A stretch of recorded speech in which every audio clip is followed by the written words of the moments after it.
What's going on, Geeks and Gamers? This is Ryan with RK Outpost and geeksandgamers.com, and I am here with my Australian friend, Lethal Lightning, a fellow geek and gamer. And, we saw something. There's been so many Star Wars Reddit leaks out there. One thing we saw, and one of the maybe less reliable, was that there's a potential animated series coming out by our favorite person, possibly Dave Filoni, titled New Jedi Order.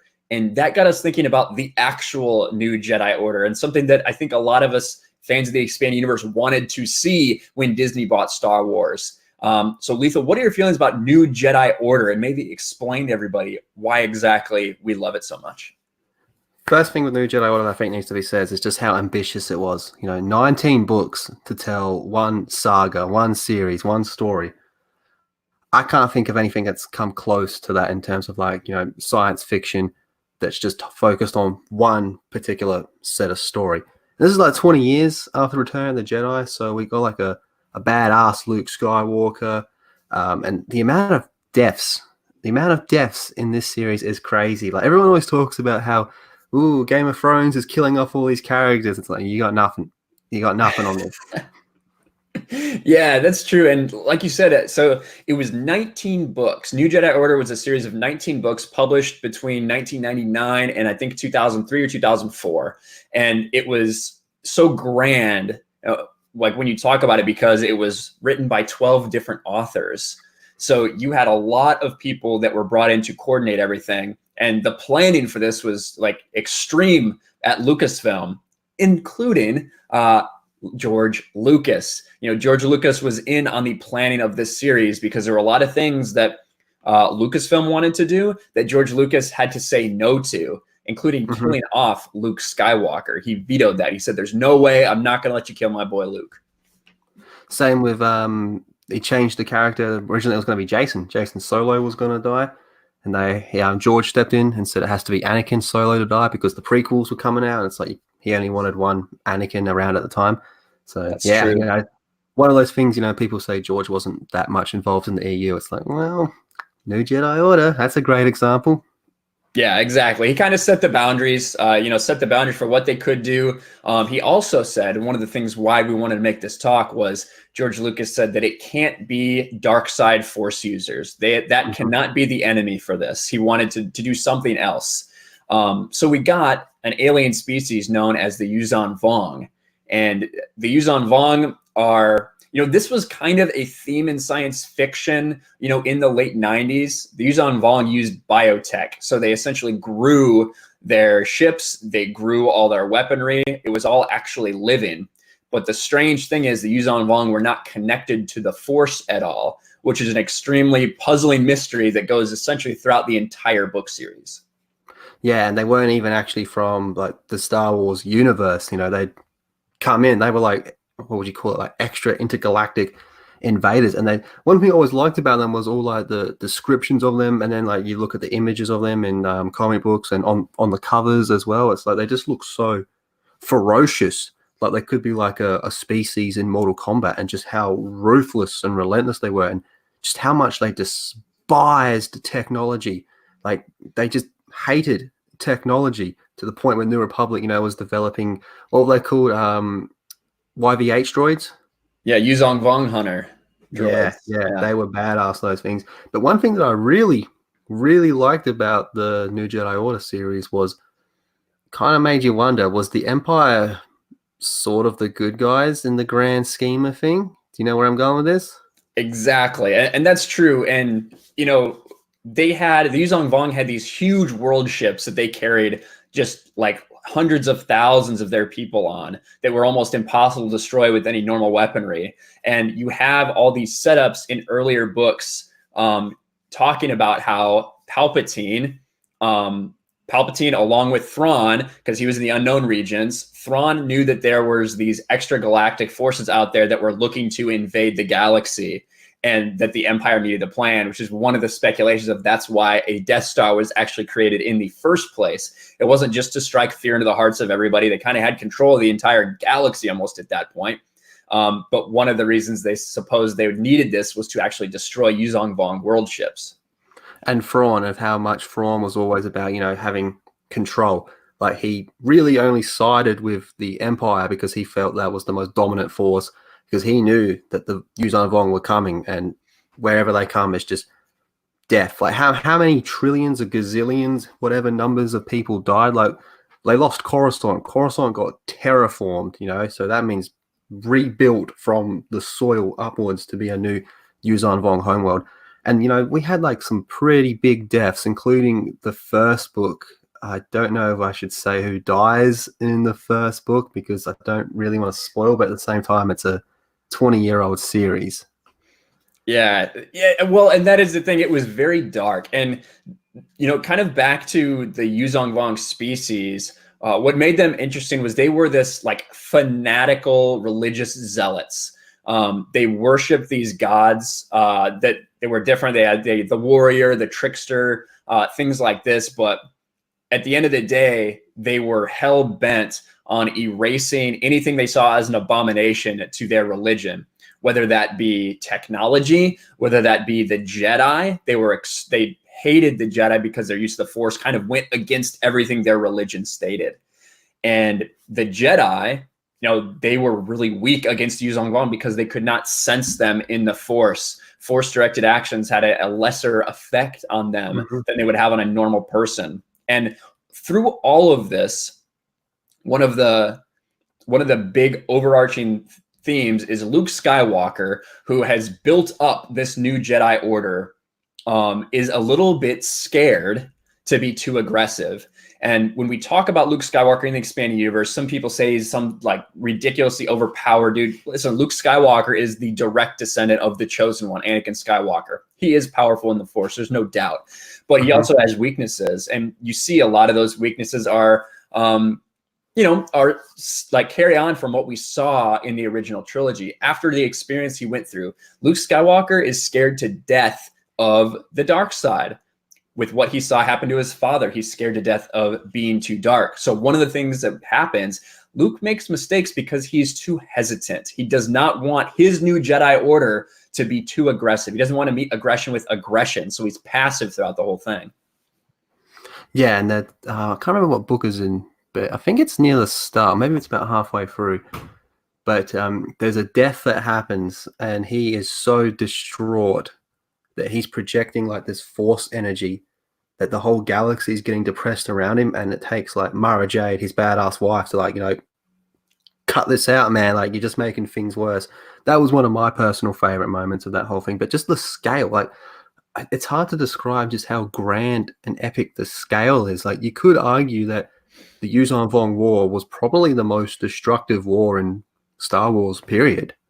Definitely, because they wanted to remake. It was a changing point in Star Wars, not only for us readers, but also for their galaxy, because this isn't a war with the Empire where they're fighting for control of things and control of the population, and they want to keep the population. The Yuuzhan Vong didn't care about that. They enslaved people to use as reusable workers, basically. They terraformed planets to be able to produce their ships. They didn't need any of the infrastructure. So they just killed and destroyed everything in their path. And I'll put the overlay on screen here when we edit it, but you can see this path that they take through the galaxy all the way to Coruscant and all these worlds that are caught up in between.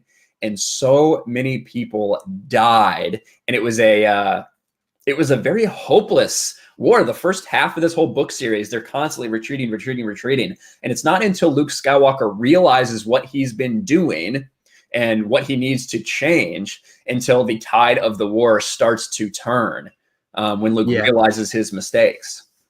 One of my favorite characters, and probably my favorite Jedi in all of Star Wars, Jaina Solo, she has one moment where she pretty much goes dark side for a moment and uses black force lightning, something we never really see after that.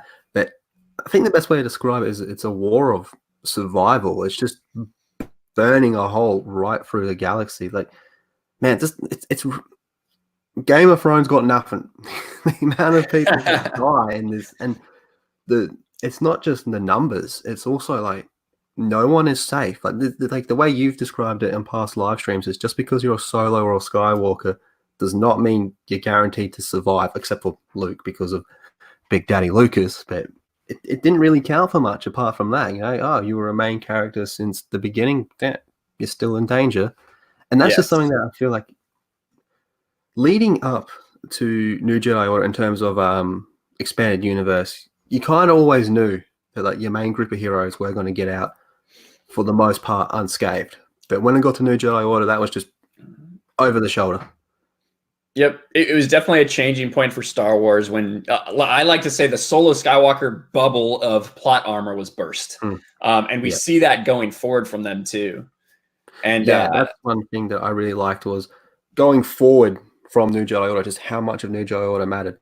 My favorite Legacy of the Force would be totally impossible without New Jedi Order for many reasons, and just the way it's referenced. You know, even in like Fate of the Jedi, you know, they'd be going to all these planets, these new planets that we haven't experienced before as readers, and they'll be like, "Yep, this place caught like some of the worst of the Yuuzhan Vong War. It is a crap hole, man. It's just destroyed." Like, it's just something that's never really been done since then. Just the scale of it, like, it's I can't put into words just how destructive it was for the characters in the universe.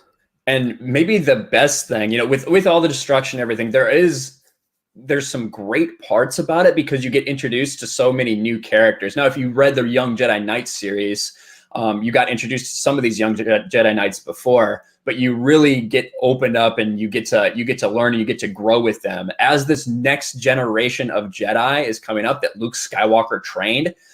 It's the first part where you really get to see, you know, the old guard start giving a little more of the story gets forced onto these new up and comers, and you realize that that's where Star Wars will have to take it. You know, it can't always be Han, Luke, and Leia running around saving the galaxy. That gets stale, that gets old, and they just can't do it because they get too old eventually. And so it was pushed on to these young people. You get development of Jaina Solo, Jason Solo, Anakin. Kip Duran gets a lot more development in this entire series. Corran Horn as a Jedi gets a ton of development. You get introduced to characters like Gana Rysode, Tahiri Vela, who these young Jedi who go on, whether they make it through the series or not, you know, you get introduced to them and they will have such big ramifications in the rest of the series and going forward in Star Wars Expanded Universe. Yeah, that, you know, it is kind of, I don't want to say controversial within EU fans, but it's got a bit of a, it's very widely debated. Like, you know, some people just in general just do not like the concept of Yuuzhan Vong. I'm cool with it. At first, I was a bit like, oh, whatever. It just felt so different. But looking back on it, like, it had to happen. And the way they went about it was creative, very creative. And, you know, 19 books, man, it's a lot to get through. I still maintain it could have been condensed. Some of the books I think are a little bit, dare I say, boring personally, but once you put the whole thing together in one line, it's just an epic saga from start to end. Yeah, when you have 19 books, you're gonna have some that maybe don't hold up to the star by stars of the series, which, you know, that happens. But overall, yeah, I look back at it. It's like one of the things that really made me love Star Wars, just because that feeling that you had that it was changing, that it was growing up in a way that not everything's always going to have a happy ending. Yeah, you know, you still know that your characters aren't going to get wiped out or something, but you could lose some people that you really care about. Yeah, and in ways you're not expecting. Like, some of them don't really have this heroic last stand. You know, it's just, oh, there they go. Yeah, I mean, some of them have heroic last stands, and if you read the series, you'll know what we talk about. But yeah, so with this news about this whole rumored New Jedi Order, I made a video because I just thought it would be a farce and it'd be laughable and it'd be kind of a slap in the face to stamp that label on something that wasn't the expanded universe New Jedi Order. Because when you look at what Luke Skywalker did, even when you look at the comics that they've put out, we know like 3 of the students in his New Jedi Order, and we know that they were all obliterated. So why would we even care about an animated series about that? Yeah, I fully agree. Like, when I first saw the name of the potential title for the potential show, New Jedi Order, the first thing I felt was a bit of anger, to be honest. And it's like, that's not yours. That's not Why did you say that name? Yeah, I hear you. But But I think that's about it for our discussion on new Jedi Order. Lethal, where can people find you?